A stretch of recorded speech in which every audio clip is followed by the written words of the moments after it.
शब मेराज की इबादत और 27वीं तारीख़ के रोज़ा की फ़जीलत। सैयदना सलमान फ़ारसी रदियल्लाहु ताला अन्हो से रिवायत है,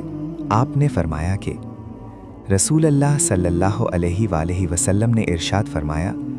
रजब में एक ऐसा दिन और एक ऐसी रात है कि जिसने उस दिन रोज़ा रखा और उस रात क़याम किया, गोया उसने 100 साल रोज़ा रखा और 100 साल शब बेदारी की, और वो रजब की 27वीं शब है। हज़रत सैयदना अनस रदियल्लाहु अन्हु से मरवी है, रजब में एक रात है कि उसमें नेक अमल करने वाले के लिए 100 बरस की नेकियों का सवाब लिखा जाता है, और वो रजब की 27वीं शब है, जो उसमें 12 रकात इस तरह पढ़े कि हर रकात में सूरह फातिहा और कोई अल्तहायत पढ़े, और 12 पूरी होने से एक सूरत और हर 2 रकात पर सलाम फेरे। उसके बाद 100 बार सुभान अल्लाही वल्हम्दुलिल्लाही वला इलाहा इल्लल्लाहु वल्लाहु अकबर पढ़े, 100 बार इस्तग़फ़ार, 100 बार दुरूद शरीफ पढ़े,